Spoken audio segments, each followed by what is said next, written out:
Revolusi pasca pemberontakan PKI 30 September 1965 banyak mengambil korban baik jiwa maupun nasib karir seseorang.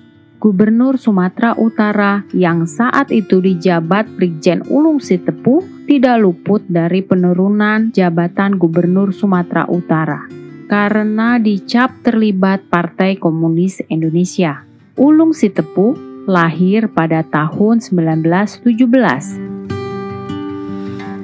Pada masa mudanya, Ulung Sitepu pernah menjadi Ketua Pemuda Sosialis Indonesia di Karo, Sumatera Utara. Ulung Sitepu ikut turun berperang menjadi kombatan membela Republik Indonesia dan ikut menjadi salah satu pejuang di era Revolusi 1945 sampai 1949. Serta terlibat aktif sebagai kepala staf dengan pangkat kapten dalam penugasan di sektor teritorial 3 di bawah pimpinan Mayor Slamet Ginting yang bertugas menjaga Tanah Karo bagian selatan yang sekarang menjadi Kabupaten Karo dan Kabupaten Dairi. Menurut Kolonel Alex Kawilarang yang pernah menjabat sebagai Komandan Subteritorial 7 Sumatera, Cikal Bakal Kodam Bukit Barisan saat ini mengatakan pasukan sektor 3 begitu percaya diri menghadapi Belanda. Hal itu terbukti dengan jalan-jalan raya antara Tigalingga Lau Baleng, dari Kuta Buluh maupun Kaban Jahe, dan dari Kaban Jahe ke Tigalingga sampai Sidikalang, maupun Tigalingga ke Kuta Buluh. Tentara Kenil maupun pasukan barisan pengawal dari negara Sumatera Timur menjadi bulan-bulanan pasukan sektor 3 di mana kepala stafnya adalah Kapten Ulung Sitepu.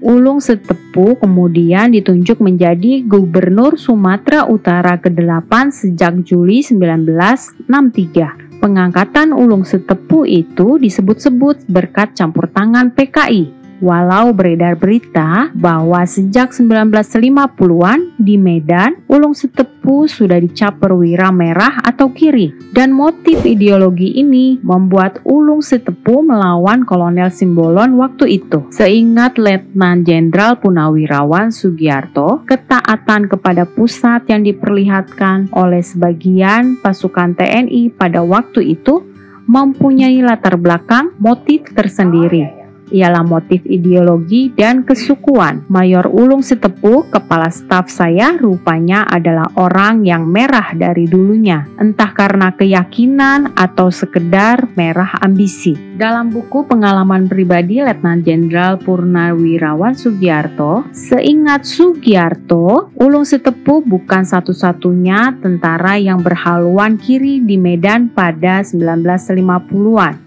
Selain Ulung, ada pula Letnan Kavaleri Soeharto. Berhasil terpilihnya Ulung Sitepu sebagai Gubernur Sumatera Utara, hal ini dianggap sebagai kemenangan kelompok progresif revolusioner. Sebut Muhammad TWH dalam buku Gubernur Sumatera dan para Gubernur Sumatera Utara.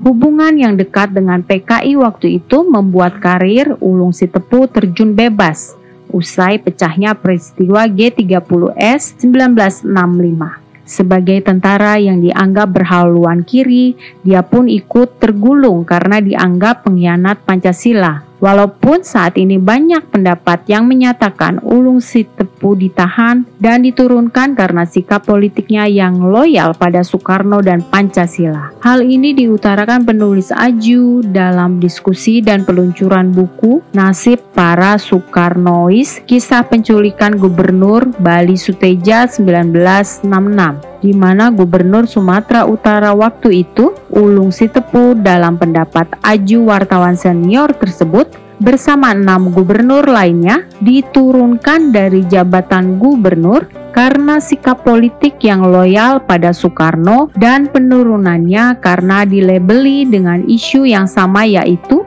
simpatisan PKI. Akan tetapi, Jeffrey Robinson dalam The Killing Season: A History of the Indonesian Massacres 1965-66 menyatakan di Sumatera Utara saat itu baik Pangdam Brigjen Darjatmo maupun Gubernur Ulung Sitepu bersimpati kepada kiri dan sebanyak 30% tentara dianggap bersimpati ke kiri, sehingga menimbulkan pertanyaan seorang Soekarnois atau komuniskah Brigjen Ulung Sitepu?